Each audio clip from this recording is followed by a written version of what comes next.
mulakan kelas kita dengan Ummul Kitab Al-Fatihah. A'udzubillahi minasyaitonirrajim. Bismillahirrahmanirrahim. Alhamdulillahi rabbil alamin. Ar-Rahmanir-Rahim. Maliki yaumiddin.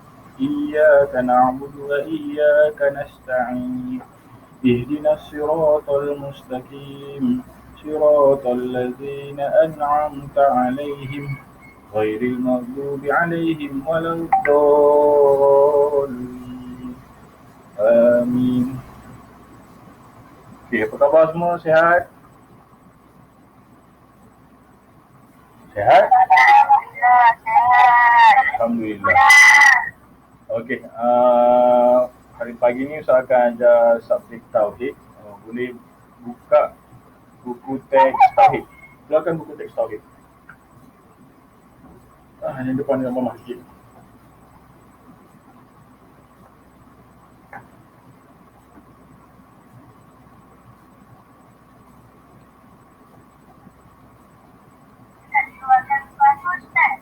Buku teks Tauhid.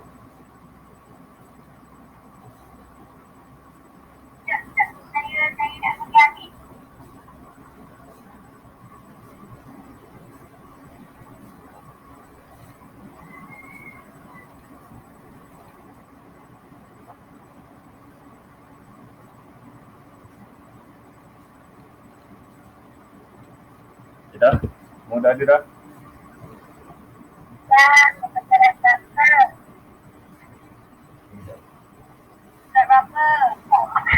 Okey, buka buku surah awal lagi. Surah 1. Surat 14. Tak apa, kita ulang balik apa yang kita dah belajar. Kita masih lagi dalam tajuk Sam'iyat. Apa dia Sam'iyat? Sam'iyat ialah perkara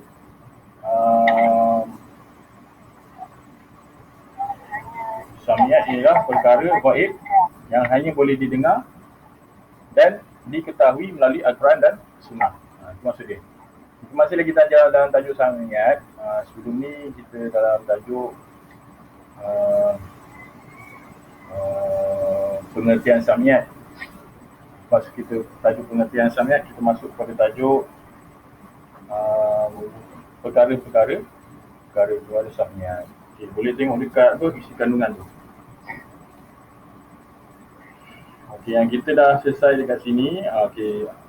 Yang kita dah selesai perkara-perkara Sam'iyat. Yang mula sekali muka surat 2 tu kita dah belajar dah pengertian Sam'iyat. Yang pengertian Sam'iyat tu yang ada dialog antara ibu dan anak, apa anak dengan anak lelaki dia kan, bapa dengan ayah anak lelaki. Itu kan Sam'iyat. Maksudnya apa yang penting dekat tajuk ni, yang penting ni adalah kamu kena tahu, kamu kena hafal pengertian Sam'iyat. Kena hafal pengertian Sam'iyat. Apa dia pengertian Sam'iyat?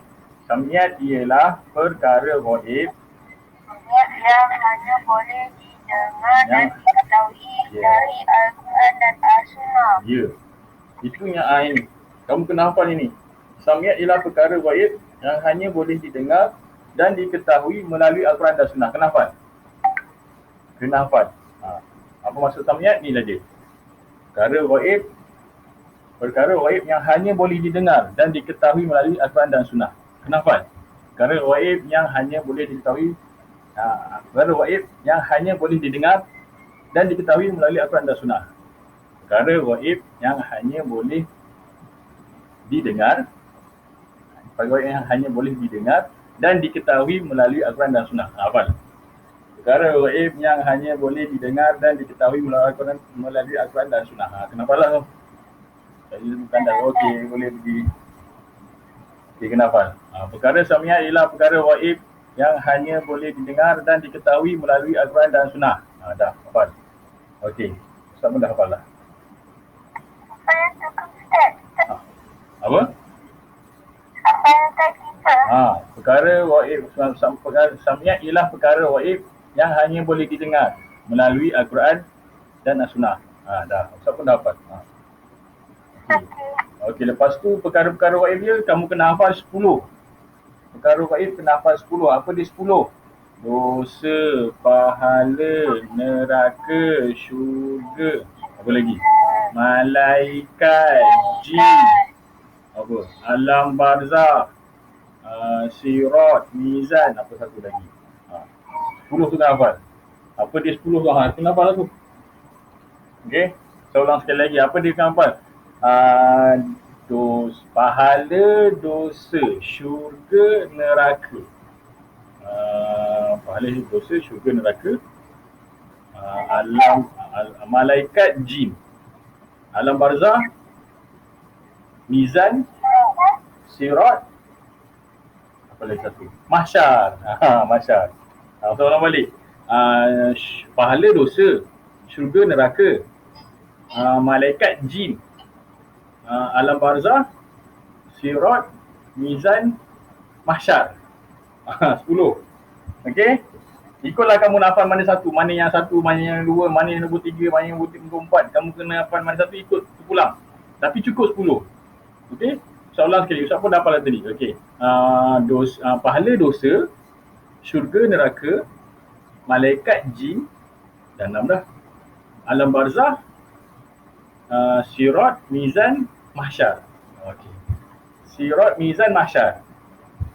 Okey? Kenapa dah tu? 10 tu. Dan 10 tu juga apa yang kamu kena hafal. Setiapnya kamu kena hafal pengertian dia. Apa dia pengertian dosa, apa dia pengertian pahala, apa dia pengertian syurga, apa dia pengertian neraka, apa dia pengertian malaikat, apa pengertian jin, apa pengertian alam barzakh, apa pengertian sirat, apa pengertian mizan, apa pengertian mizan, sirat, mizan, mahsyar, apa satu lagi? Saya lupa dah. Satu lagi, sekejap soalan balik. Pahala, dosa, neraka, syurga, neraka, malaikat, jin, mahsyar, alam barzakh, alam barzakh, mahsyar, sirat, mizan. Kenapa nak masuk dia apa? Sirat apa ni? Sirat ialah contoh sirat. Sirat ialah jambatan atau titian merentasi neraka jahanam yang akan dilalui oleh setiap manusia. Dah, cukup situlah. Kamu kena hafal setiap pengertian dia.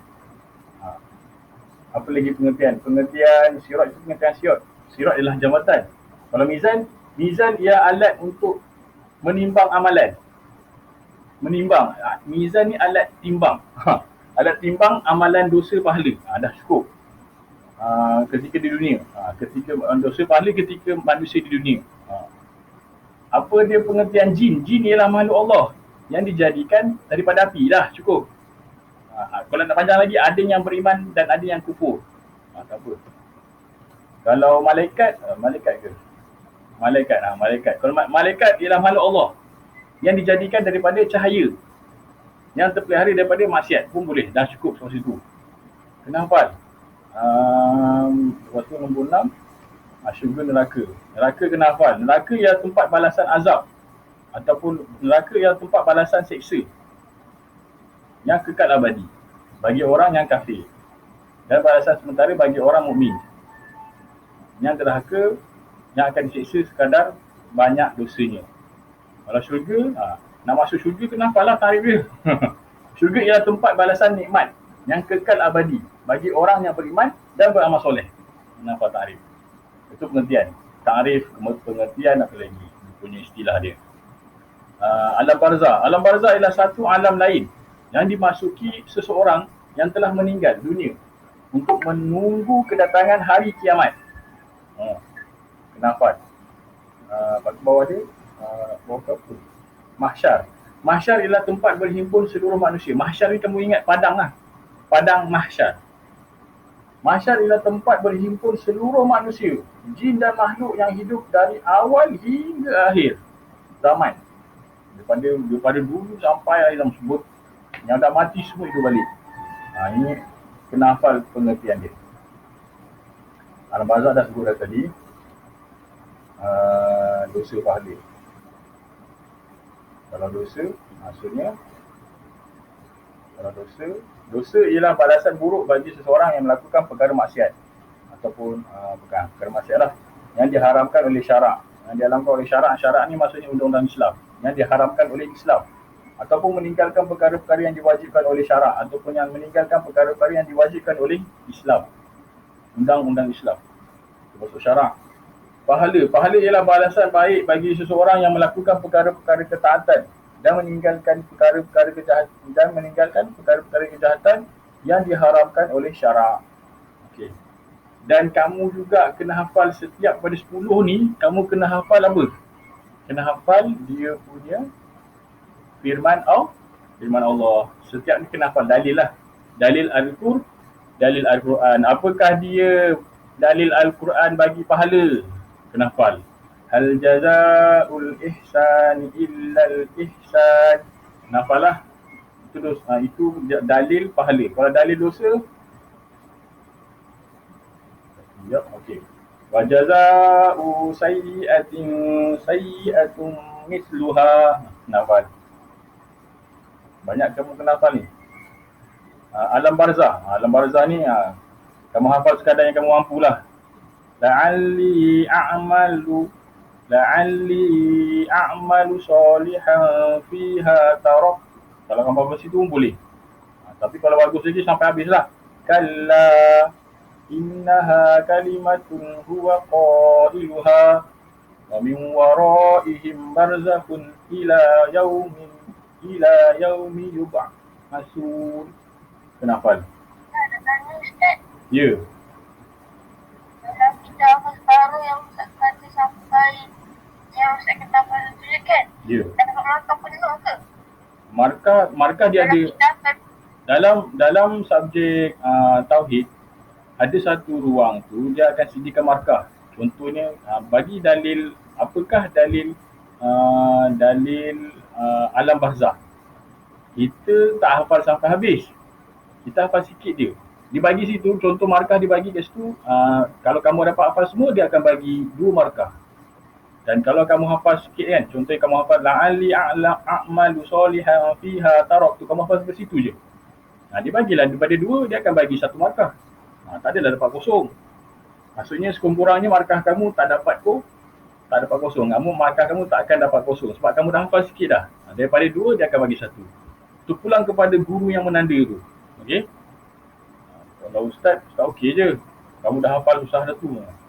Ikutlah. Maksudnya nak tak nak kena hafal. Yang panjang ke pendek ke kena hafal juga. Okey? Kalau ditanya pasal kalau ditanya pasal tarikh pahala kan pendek kan. Mudahlah kamu nak hafal. Ada dalil yang paling mudah. Saya tengok sini dalil yang mudah. Surah lazim tu. Surah lazim daripada surah lazim tu. Ustaz surah Al-Qari'ah. Al-Qari'ah rasanya pasal mizan. Di mana mizan? Dalil mizan tu saya rasa paling mudah sekali. Okey, buka muka surat dalil mizan kan. Muka surat 10. Fa'amma man sakulat mawazinu fahuwa fi 'ishatin radiyah wa amma man khaffat mawazinu fa ummuhu hawiyah. Itu pada ustaz dalil mizan daripada Quran adalah paling mudah. Sebab apa? Sebab surah tu surah Al-Qari'ah. Saya yakin kamu semua dah hafal surah Al-Qari'ah. Kalau surah An-Nas pun kamu tak hafal lagi, agak susahlah kamu nak hafal surah Al-Qari'ah. Okey, surah Al-Qari'ah ni surah daripada surah lazim. Maksudnya saya nampak sini mizan ni kalau ditanya soalan mizan, dalil dia apa? Mudah lah. Tapi pengertian dia agak panjang. Mizan ialah alat untuk menimbang amalan yang dilakukan oleh manusia ataupun jin ketika di dunia. Okey, itu pun mudah cukup. Kamu ambil pengertian pun kamu boleh ambil pendek. Tak payah panjang pun tak apa. Okey. Okey, seterusnya sirat. Sirat tu sama juga. Kalau kamu hafal daripada 2 ayat, kamu hafal 1 je ayat kan. Kan ada 2 ayat kan. Wa im illa wariduha.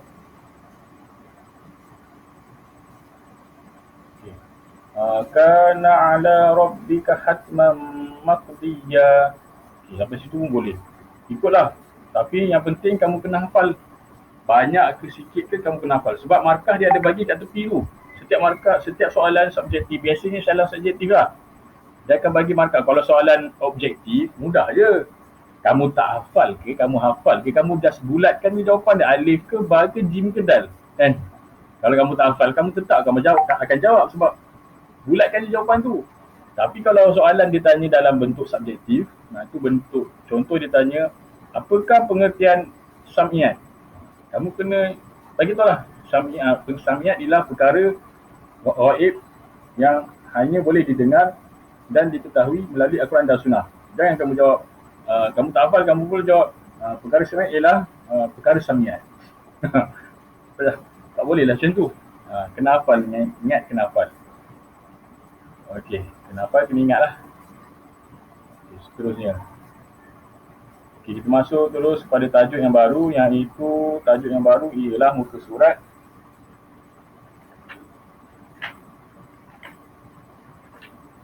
surat 14. Bukan muka surat 14. Ini tajuk baru.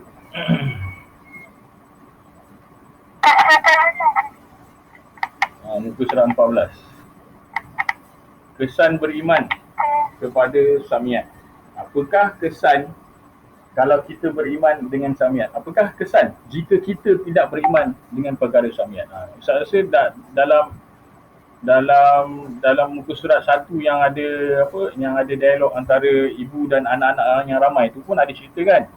Jika ada salah seorang anak tu cakap, dia kata, apakah kesannya jika orang tu tidak beriman dengan samiat? Jawapan ni mak dia cakap kufur. Kan? Muka surat 1 pun surat 2. Kalau tak salah ustaz, yang ni Yang dialog antara ibu dan anak tu kan. Ada cerita sudah, salah seorang tu ada tanya, yang anak perempuan dia tanya, kalau siapa tu, anak lelaki tanya, bagaimanakah jika seorang itu tidak beriman dengannya? Beriman dengan apa? Dengan perkara samiat. Apa yang berlaku?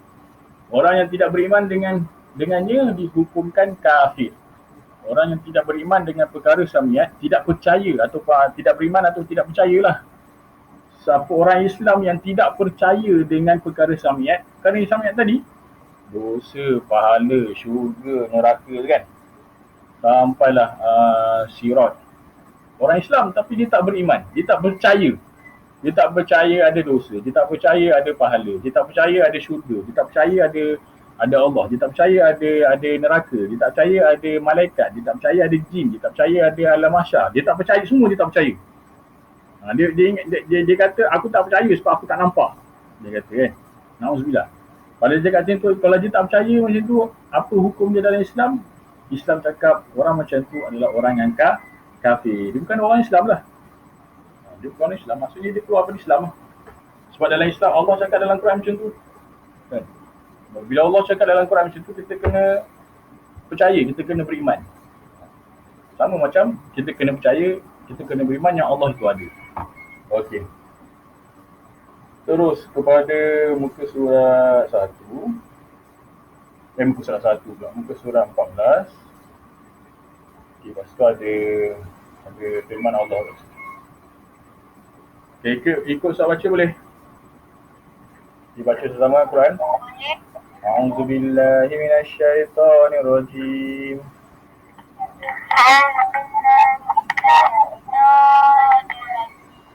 Allazina yu'minuna bil ghaibi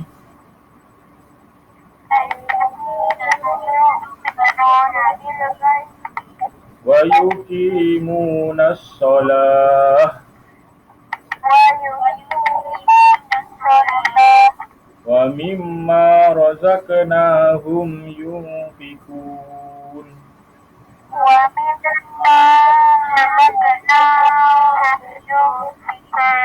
Sadaqallahul azim. Okey, surah yang kita baca tu tadi tu adalah surah Al-Baqarah ayat 3. Siapa yang hafal surah Al-Baqarah ayat yang bermula tu bolehlah ingat kan? Cuba ingat balik surah Al-Baqarah yang mula sekali, Alif Lam Mim. Zalikal kitabul la raiba fihi hudal lil muttaqin allazina yu'minuna bil ghaibi wa yuqimuna as-salata wa mimma razaqnahum yunfikun. Tu dah hafalah. Wallazina yu'minuna bima unzila ilaika wa ma unzila min qablik Wabil akhirati hum yuqinun. Dah hafal dah surah. Dan kita dalam surah Baqarah dah ada dah dalil. Dalil apa? Dalil perkara wahid. Kita baca sama. Ikut Ustaz. Maksudnya yaitu orang-orang yang beriman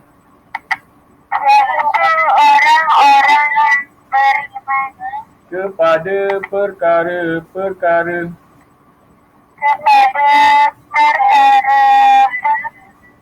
yang ghaib dan mendirikan mengerjakan solat serta membelanjakan mendermakan sebahagian dari rezeki yang kami berikan kepada mereka.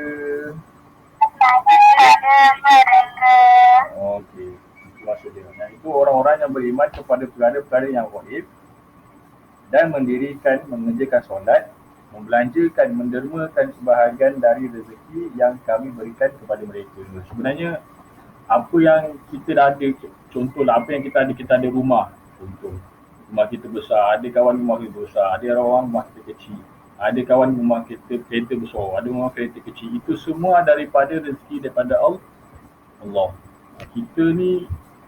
Kita kena ingat bahawa rezeki itu datang daripada Allah. Dan ingat, menderma tu adalah sebahagian daripada perkara-perkara yang kalau kita buat kita dapat pahala. Okey, itu daripada dalil Al-Quran. Okay, terus buka muka surat 15 yang ada gambar ustazah tu kan. Kat dalam ni ada gambar ustazah. Dalam Al-Quran. Okey, kita masuk. Okey, kita baca kesan tidak beriman. Ustaz Ansur Antara kesan tidak beriman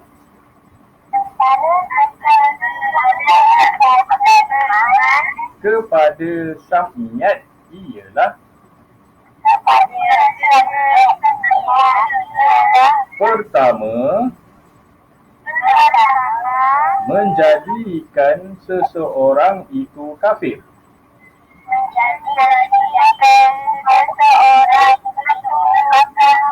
Okey, ini kesan. Kesan apa? Kesan orang tak beriman.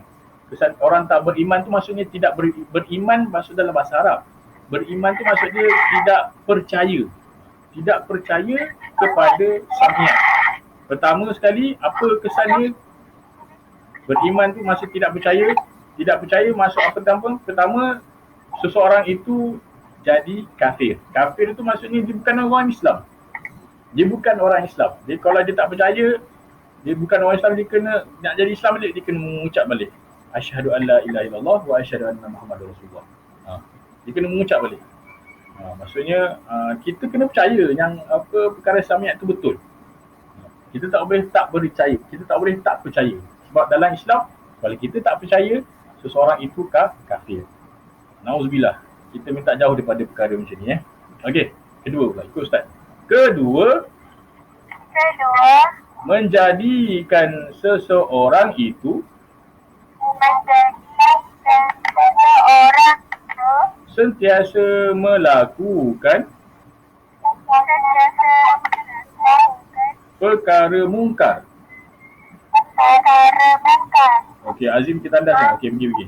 Okey, yang kedua tu, menjadikan seseorang itu sentiasa melakukan perkara mungkar. Bermaksud, jika seseorang orang Islam tu, dia tak percaya yang perkara Sam'iyat tu ada. Dia tak percaya akan adanya dosa.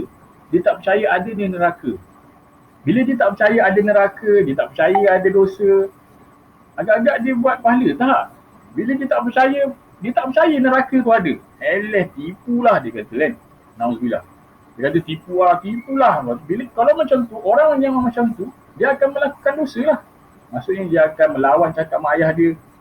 Sebab dia tak rasa neraka tu ada. Bila besar nanti dia mencuri. Sebab dia tak tahu pun Bukan dia tak tahu, dia tak percaya yang ada neraka. Dia mencuri, dia buat perkara merompak, dia buat perkara yang tak elok, semualah. Maksudnya bila dia tak beriman dengan perkara kan, perkara dia tak percaya dengan adanya syurga, dia tak percaya yang ada neraka. Bila dia tak percaya ada neraka, dia buat dosa lah. Sebab dia tak percaya. Saja dia tak percaya. Padahal dalam Quran tu dah terang-terang dah. Kalau bukan Al-Quran pun, undang-undang kita kan, polis akan tangkap orang-orang yang buat dosa ni.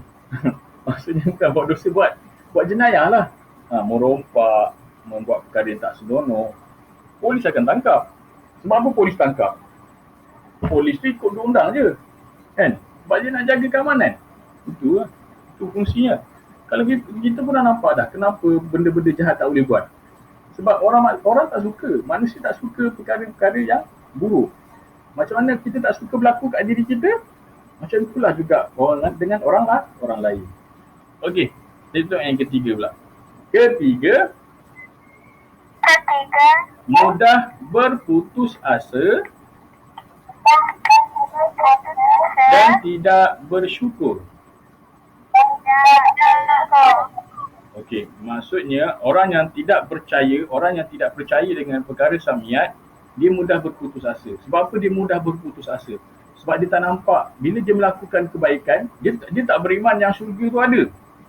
Dia tak tahu, dia tak percaya syurga tu ada. Jadi dia rasakan bila dia buat sesuatu perkara kebaikan tu macam sia-sia. Contohnya dia berderma kan, dia dermakan duit dia dalam tabung masjid ke kan. Dia derma, tapi dia rasa macam tak percayalah. Dia kata tak percayalah syurga ni ada kan. Lepas tu dia jadi putus asa lah. Dia tak rasa yang padahal bila kita melakukan perkara kebaikan, Allah akan tolong kita. Kan?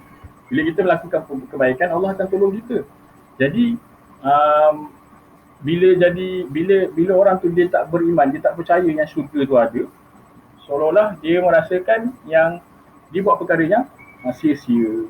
Contohnya dia menderma, dia tak rasa kalau aku menderma sepatutnya aku dapat pahala. Tapi sebabkan dia tak percaya yang syurga tu ada, maka dia rasakan sia-sia dia buat perkara-perkara kebaikan. Na'udzubillah, kita minta jauh daripada itu. Okey, baca yang keempat pula. Keempat, hidupnya sentiasa gelisah.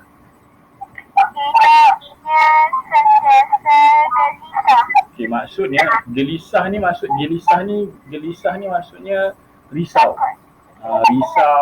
Rasa tak selamat, rasa gelisah, rasa risau, tak selamat, rasa macam ada yang tak kena. Sebab pertama dia tak percaya dosa dan pahala. Lepas tu dia tak percaya syurga dan neraka. Bila dia tak percaya 4 perkara ni, cukuplah 4 perkara yang dia tak percaya, dia akan buatkan hidupnya dia rasa gelisah lah.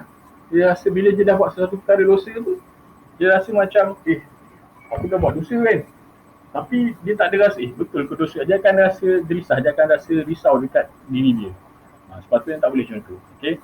Ini kesan orang yang tidak percaya kepada perkara samiat. Okey, yang terakhir, yang kelima. Nikmat yang diterima dirasakan berkurangan serta tidak pernah cukup.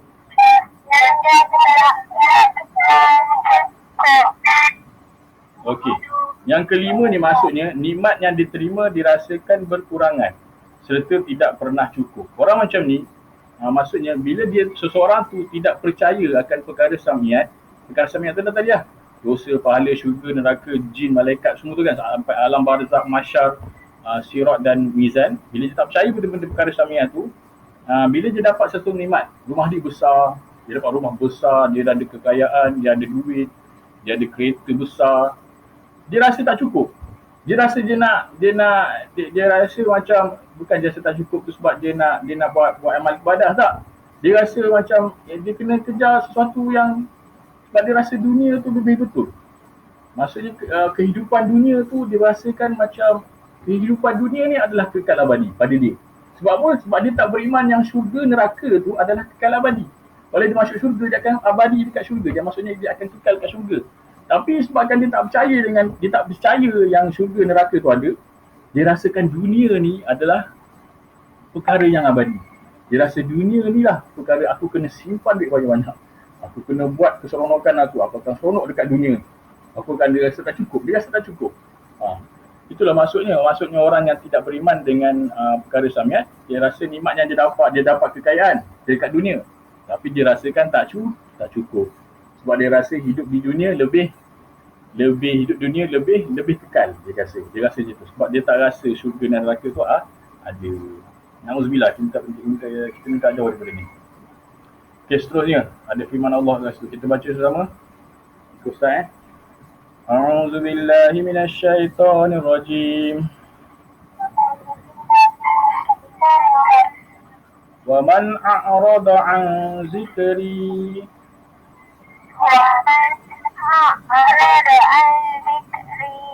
فإن له معيشة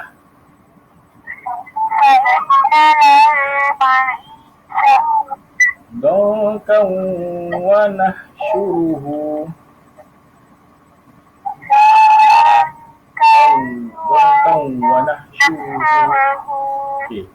Yaumal qiyamati a'ma.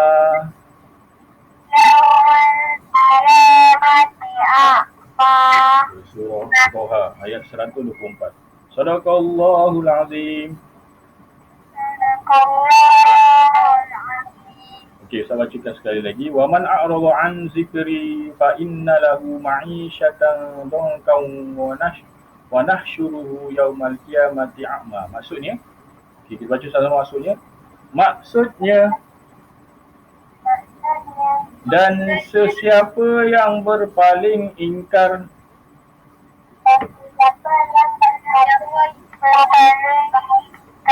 dari ingatan dan petunjukku, maka sesungguhnya adalah baginya kehidupan yang sempit.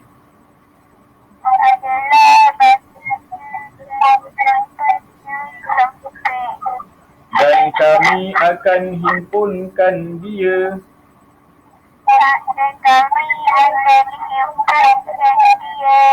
pada hari kiamat dalam keadaan buta.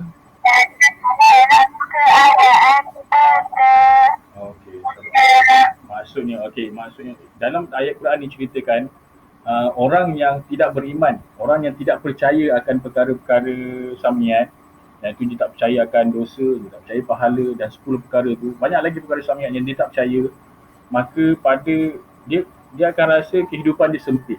Yang saya cakap tadi, perkara dia akan rasa kehidupan dia sempit. Sempit ni dia akan rasa gelisah, dia akan rasa tidak bersyukur, dia rasa macam dia akan rasa dia akan melakukan dosa sebab dia tak beriman, dia tak percaya pun syurga neraka. Dia akan melakukan dosa. Orang macam ni bila dekat akhirat nanti Allah cakap, Allah bangkitkan dalam alam barzah tu nanti, dekat dalam padang mahsyar tu, dia dalam keadaan buta. Buta ni maksudnya walaupun dekat dunia dia nampak dia tak buta, tapi dekat akhirat nanti dia dalam keadaan buta. Nauzubillah, kita minta jauh daripada ni.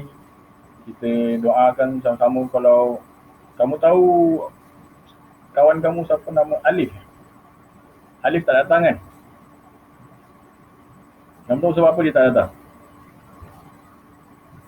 Alif tak datang sebab dia pergi atuknya dah penat, atuknya dah sakit. Dan kita doakan agar atuk Alif sembuhlah. Itu harapan kita. Kita minta semoga atuk Alif sembuh daripada penyakit. Dan kalaulah apa-apa perkara yang berlaku, perkara buruk yang berlaku, kita doakan agar atuk Alif ditempatkan bersama orang-orang yang beriman. Itu paling penting sekali. Sebab apa? Sebab di akhirat nantilah tempat kita kekal abadi. Kita nak tempat kita kat akhirat nanti, kita nak syurga. Kita nak syurga sebab kat syurga itulah tempat kekal abadi. Bila kita dah akhirat nanti, kita dah kiamat nanti, waktu dah kita dah dalam kita dah bangkit pada hari kiamat nanti, itulah kehidupan kita yang kita tak akan mati. Kita kat dunia kita akan mati. Tapi bila kita dah bangkit oleh Allah nanti, kita tak matilah. Dan kalau kita masuk neraka, kita akan terus masuk neraka. Na'udzubillah. Dan kalau kita masuk syurga, kita akan terus masuk syurga.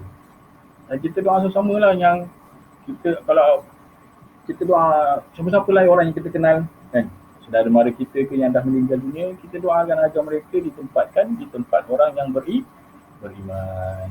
Alright. Okey. Dekat bahagian muka surat 16 tu ada satu bahagian yang saya rasa kamu kena hafal. Apa dia yang kamu kena hafal? Kamu kena hafal nama syurga dan nama neraka. Nampak tak? Ada nombor 1, ada nombor 2. Pertama, nombor 1 tu nama-nama syurga. Dan nombor 2 tu nama-nama neraka. Okey, nama syurga ada berapa? Kalau kita tengok sini, Firdaus 1, Darul Muqamah 2, 3 Maqamun Amin. Ya. Kalau orang beriman masuk atas kali tu. Syurga yang atas sekali. Syurga ada banyak peringkat. Ada banyak peringkat syurga. Syurga ni kalau kita tengok daripada apa, kalau kita tengok peringkatnya, yang paling atas sekali adalah para rasul dan para nabi. Paling atas ke para rasul dan para nabi. Bukan nak kata kita tak boleh pergi kat situ. Kita boleh dengan syarat kita kena sentiasa beribadat kepada Allah lah. Ibadat ni ada banyak. Ibadat ni ada, kalau kita belajar masuk kita tahu satu dulu, ibadat ada banyak. Ibadat ni bukan sekadar kita solat sahaja. Maknanya bukan apa, kita tak boleh buat solat je. Bukan macam tu je. Ibadat ni ada banyak. Solat, puasa, pergi haji, umrah, bayar zakat. Selain daripada tu, menolong ibu bapa, dapat pahala. Menolong ibu bapa, tolong ibu bapa dapat pahala, bersihkan rumah dapat pahala. Sekarang ni kamu PKP, kamu duduk rumah kan? Kamu duduk rumah. Kamu tolong mak ayah kamu, kenapa buat pahala? Kamu buat pahala. Kamu tolong mak ayah kamu tak menyusahkan mak ayah kamu. Mak ayah seronok dengan kamu. Seronok tu bukan seronok apa? Bukan seronoknya, seronoknya, contoh tak ada. Seronok tu bukan maksud dia enjoy, tak. Mak ayah kamu seronok dengan kamu kalau kamu tolong mak ayah kamu bersihkan. Kalau kamu dah buat sepah-sepah mainan tu ke, kamu bersihkan balik. Kan? Kamu tolong mak ayah kamu. Kalau adik kamu ada adik kamu yang masih kecil lagi, yang masih macam dia tak nak belajar kan, kamu ajar dia belajar kan. Ajar dia belajar tu, ajar kamu tunjuk, ajarlah. Contohnya adik kamu tak tahu bahasa Melayu kan, kamu ajar, okey bahasa Melayu macam ni contoh, kamu ajar. Mak ayah kamu seronok. Kamu tolong mak ayah kamu siram pokok contohnya. Basuh baju, basuh pinggan. Jangan duduk tidur aja, lepas tu bangun pagi tak buat apa pun. Saja menyusah-menyusahkan mak. Ni bangun tidur, kemas katil. Benda-benda perkara ni kalau kamu bukan sekadar solat. Maksudnya solat tu tak wajib kamu kena buat. Solat memang wajib kamu kena buat. Tapi bukan solat saja, kamu kena perkara-perkara lain, ibadat pun dikategorikan juga macam menolong ibu ayah. So tapi kita berharap sangatlah kalau kita masuk syurga nanti, kita nak syurga yang tinggi. Kita harap itu. Okey, ada orang tutup itu.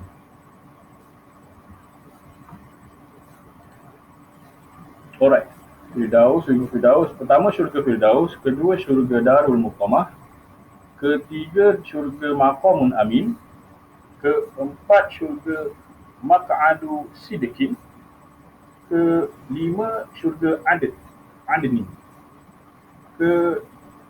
keenam syurga Darussalam, ketujuh syurga An-Na'im, ke-8 syurga Darul Khuldi, dan yang ke-9 syurga Al-Ma'wa. Syurganya semua, dan nama-nama syurga ni ada dalam Al-Quran. Firdaus, Darul Muqamah, Darul Muqamun Amin, Maq'adun Sidqin, Adni, Darussalam, Na'im, Darul Khuldi, Ma'wa. Ini syurga. Antara nama neraka pun ada juga kat Al-Quran cerita. Jahannam, neraka Jahannam. Laza, Al-Hutamah, Sa'ir, Safarun, Jahim, Hawiyah. Ini semua nama-nama neraka. Ini semua kalau kita tengok nama neraka ni, kebanyakan ni semua nama neraka yang nama daripada nama api. Nama api, neraka kan api. Maksudnya masuk neraka, siksaan dia adalah siksaan api neraka lah. So neraka yang paling panas mana? Semua neraka panas. Semua neraka panas. Ya. Neraka yang hawiyah tu dia tak panas sangat kan? Hawiyah ni kalau saya terjemahkan, dia daripada hawiyah ni pada angin yang panas. Tak sampai lagi api dia tak kena lagi ni. Api ni jauh lagi. Tapi angin dia pun dah terbakar dah. Maksudnya angin dia pun kalau kena dah terbakar dah. Itu angin. Maksudnya kalau seolah-olah macam Ustaz ambil kertas kan. Ustaz ambil kertas je ni. Ustaz ambil kertas ni. Lepas tu Ustaz letak je dekat angin tu. Zat terbakar terus. Macam tu lah dia punya hawiyah ni. Maksudnya api yang dekat dunia kita ni, api yang kat dunia kita ni sikit aja. Dia punya panas tu sikit sangat. Kalau kan kita terkena api kan, panasnya. Itu api yang dekat dunia ni sikit sangat. Tetapi di neraka apinya berkali-kali ganda panas dia. Maksudnya api tu nampak macam kecil je kat neraka. Tapi dia punya pedih dia, na'udzubillah. Itu sangat. Tapi kita ambil pelajaran saja dan kita minta kita hindarkan daripada penyakit ni. Apa neraka ni. Ya. Kalau kat neraka kita hidup macam dekat dunia tu. Neraka ni kalau kita belajar tadi, perkara samian ni neraka, bila kita dah bukan bila kita na'udzubillah kita tak nak masuk neraka. Tapi nak ceritakan sini, bila kita dah hari kiamat, bila seseorang tu dimasukkan ke dalam neraka, orang tu tak mati. Faham tak? Dia tak mati. Maksudnya kalau dia di syurga, dia tak mati kat syurga. Kalau kat neraka, dia tak mati kat neraka. Contohnya dekat neraka dia kena bakar. Tak mati. Bukan tak mati tu maksudnya badan kita kuat. Bukan maksudnya kita tak mati tu badan kita kuat lah, kita tak mati kat akhirat nanti. Kita masuk neraka, kalau kita masuk neraka nanti Ustaz apa masuk neraka jahanam. Neraka jahanam ni neraka yang paling tinggi sekali lah untuk orang kafir lah. Bukan maksudnya bila kita masuk neraka kita tak mati, bukan kita kuat. Tak, bukan sebab kita kuat. Kita diseksa setiap waktu. Kena bakar. Sakit tak? Sakit lah. Dah lah kita tak boleh mati kan. Lepas tu terbakar dia. Kalau kat dunia ni, kalau kita terbakar, kita akan terus meninggal. Contohnya ada rumah terbakar kan. Dalam tu ada ada rumah terbakar. Dalam tu ada anak-anak na'udzubillah nak cerita sini. Kalau secara realiti ni kat dunia kita ni, kalau ada rumah terbakar ke, ada orang Ustaz, kalau orang Islam yang jahat, dia akan masuk neraka ke? Ya, betul. Orang Islam akan masuk neraka juga. Berdasarkan timbangan, alat timbangan tu. Kalau timbangan tu berat kepada dosa, maka dia akan masuk neraka. Tapi masuk neraka tu, dia akan diseksa lah. Sampailah seksaan neraka dia habis, barulah dimasukkan ke dalam syurga. Tapi walaupun neraka tu walaupun dia akan dimasukkan dalam syurga, dia tetap akan diseksa. Maksudnya, nak ke kita singgah dekat tempat yang paling sakit?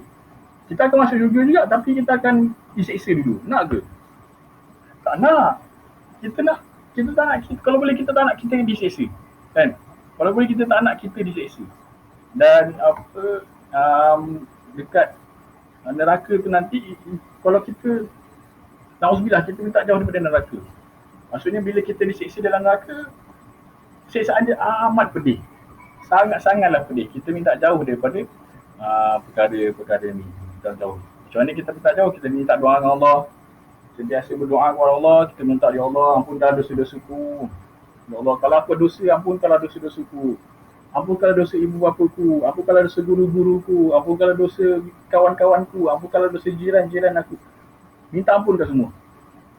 Bukan kita minta ampunkan dosa kita je. Kita minta dosa ampun ampunkan dosa ibu bapa kita. Kita minta ampunkan dosa guru-guru kita. Guru-guru pun, ustaz-ustazah pun ada juga dosa-dosa ustaz-ustazah. Jadi ustaz pun nak harapkan doa daripada kamu juga. Itu pasal bila seseorang Islam sudah meninggal dunia, kita kena solat jenazah kan. Hasil daripada solat jenazah itulah kita akan mendoakan jenazah akan ditempatkan ke dalam syurga. Itu yang paling penting sekali. Alright, seterusnya, sering menziarahi kubur untuk mendapatkan iktibar. Sering menziarahi kubur, maksudnya kita bila kita ziarah kubur, kita kena ingat yang bila kita ziarah kubur, kita ingat bahawa satu hari nanti kita juga akan meninggal. Satu hari nanti kita akan meninggal juga.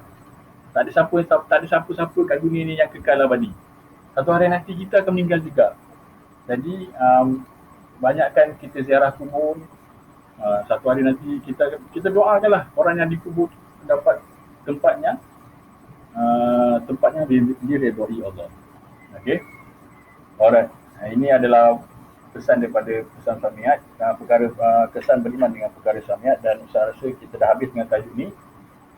Okey, kita boleh buat latihan dalam buku inovatif muka surat 10, 11, 12.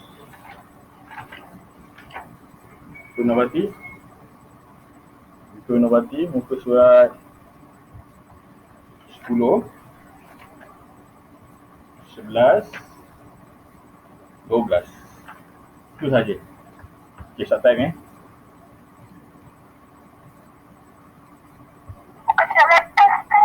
Buku inovatif, start time. Buku inovatif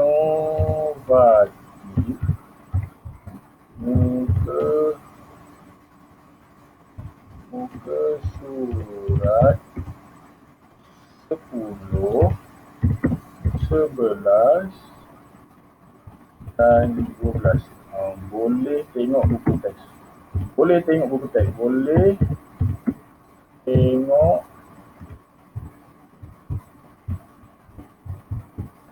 teks. Okey. Inovatif Taufik.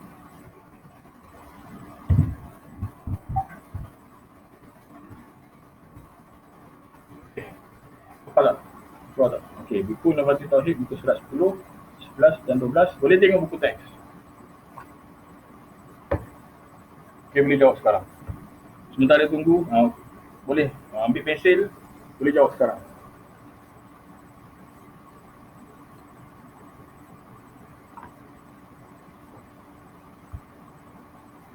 Boleh tengok buku teks.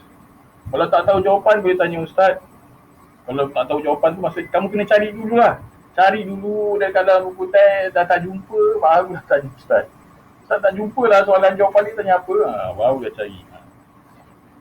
Baru dah bagi tahu ustaz mana jawapan yang tadi.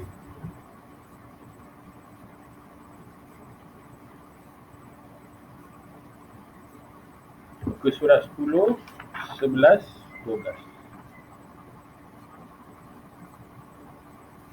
Nama-nama berikut adalah sebahagian daripada nama syurga. Manakah antara berikut dalam nama neraka? Dari di atas berkaitan dengan kesan beriman dengan. Okey, mudah je. Kalau dah siap, kita akan bincang jawapan.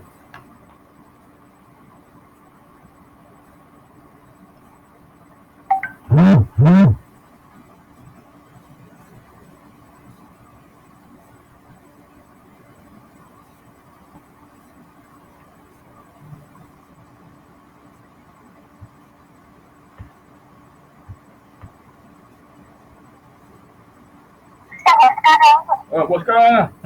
Buat sekarang lah.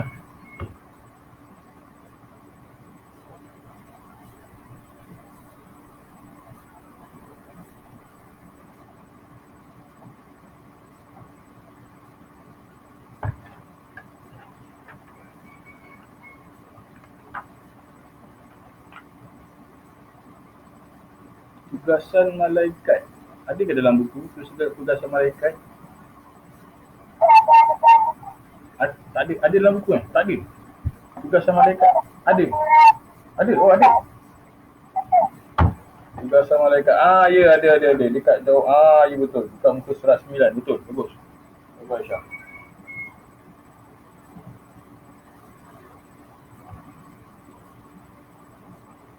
Tugasan malaikat.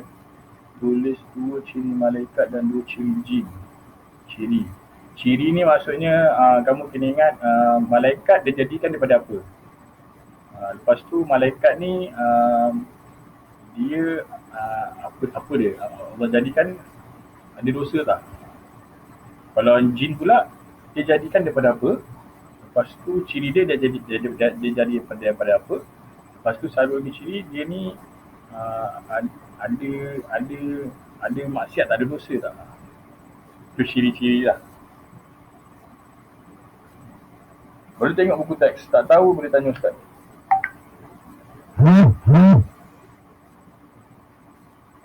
Ya.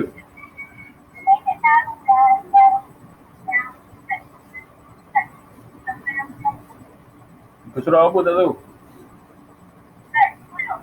Surat 10. Surat 10 tandakan right. Right tu tanda right lah. Pada jawapan yang betul. Soalan yang pertama, nama-nama berikut adalah sebahagian daripada nama-nama syurga kecuali. Jawapan ni ada dekat muka surat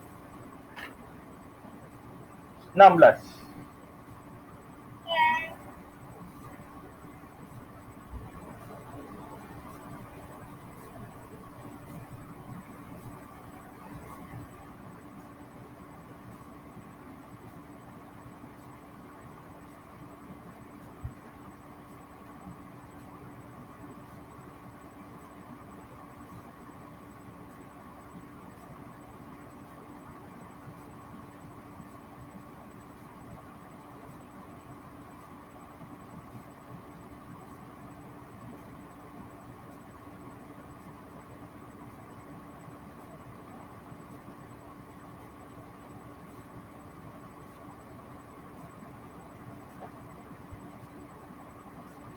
Ustaz, dia tak faham dah. Nombor 1 nak email lagi. Okey, ini nama jawapan tu ada dekat muka surat 16. Yang di bahagian tahukah anda? Nampak? Muka surat 16. Ini jawapan di dalam buku teks.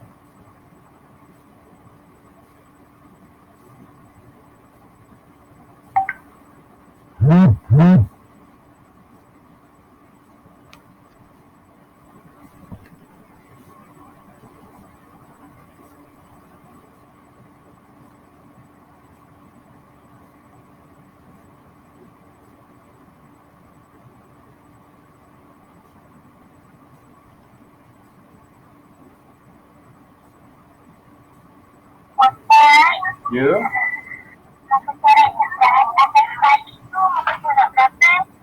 Muka surat 11 atas sekali. Soalan nombor 1 ke? Tugasan malaikat ke?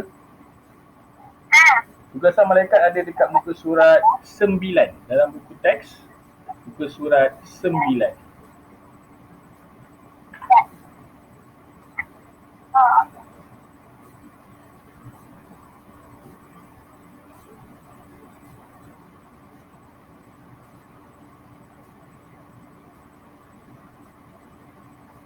Ya.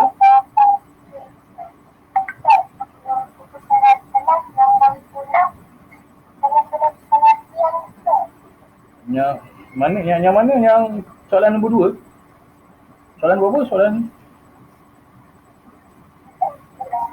soalan nombor berapa, Aisyah? Bawah sekali. Tulis 2 nikmat kubur yang anda ketahui. 2 nikmat kubur. 2 nikmat kubur Aisyah? Jawapan tu ada pada muka surat, Ustaz tak cerita tadi. Dekat muka surat 13. Kamu kena tulis. Ya, betul. Kamu tulis nikmat kubur ada 2. Nikmat kubur ada 2. Satu nikmat kubur. Oh, bukan nikmat kubur. Tulis nikmat kubur yang anda ketahui. Nikmat kubur. Dekat nombor 1 tu, tahukah anda nombor 1 ada satu, dia tulis nikmat kubur ialah diluaskan maksudnya diluaskan kubur, diluaskan dan tu yang satu lagi kotak, dia kan ada 2 kotak kan, satu diluaskan kubur, yang kedua diterangkan kubur. Itu je jawapan dia. Ustaz dah beritahu dah.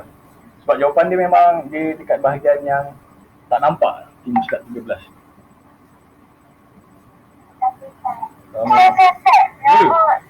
Boleh saya cakap apa tadi? Nombor 11.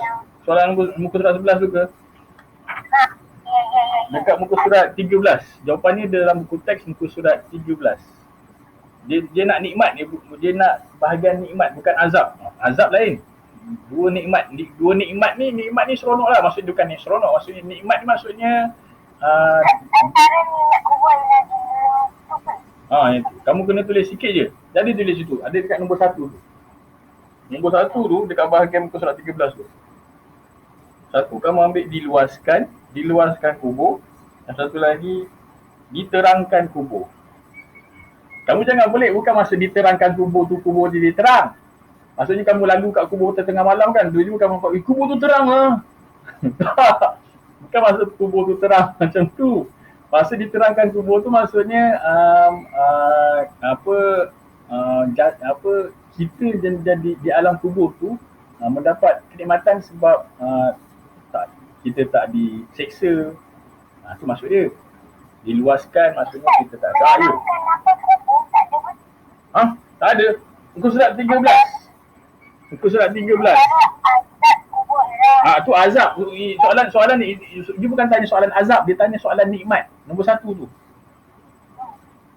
Jangan ambil azab. Diluaskan, yang satu lagi diterangkan.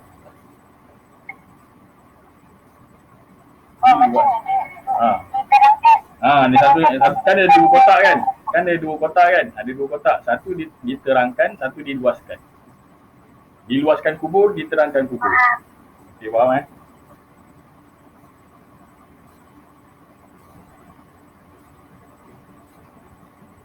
Ya. Soalan muka surat 11, soalan nombor 3. Soalan nombor 2. Tulis 2 ciri malaikat dan 2 ciri jin. Ciri malaikat ni, okey, pertama, malaikat dijadikan daripada apa? Okey. Lepas tu kamu jin dijadikan daripada apa? Ciri dia.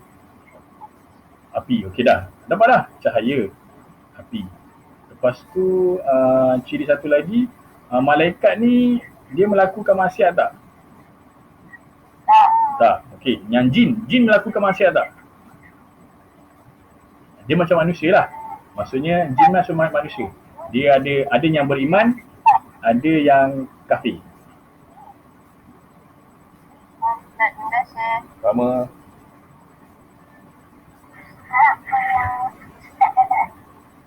Ya.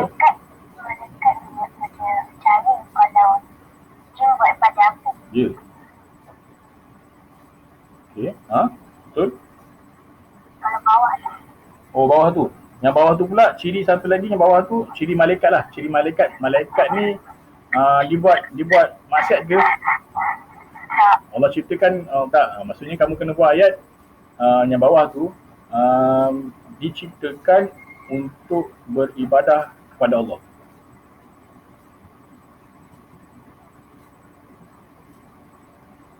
Dua ciri. Yang jin pula ada beriman, ada yang kufur.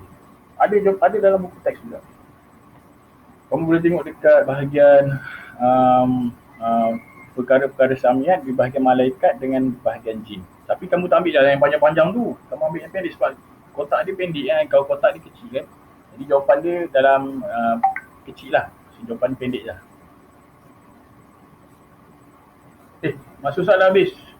10.30 dah. Minta maaf. Okey, kita akan sambung. Ya. Okey. Mana tempat kesan beriman pada Samiat ni Ustaz? Kesan beriman pada Samiat. Soalan nombor mana? Soalan nombor?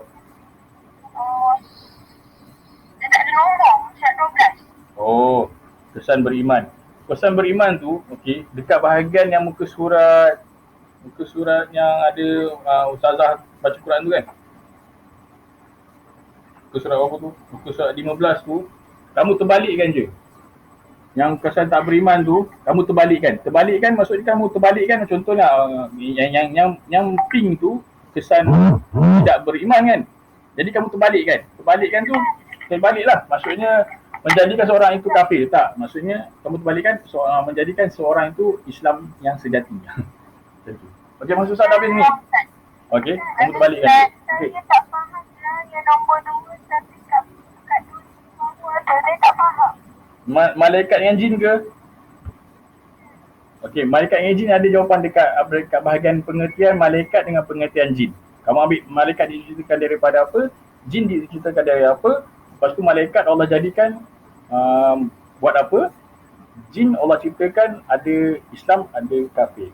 Okey, itu saja. Okay, kita boleh bincang jawapan. Apa, kalau kamu jawab je dulu, nanti kita akan bincang minggu depan. Maksud Ustaz dah habis, kita jumpa lagi minggu depan. Assalamualaikum. Kamu boleh PM lah Ustaz. Boleh tanya Ustaz dalam WhatsApp tu. Boleh juga. Okey. Assalamualaikum.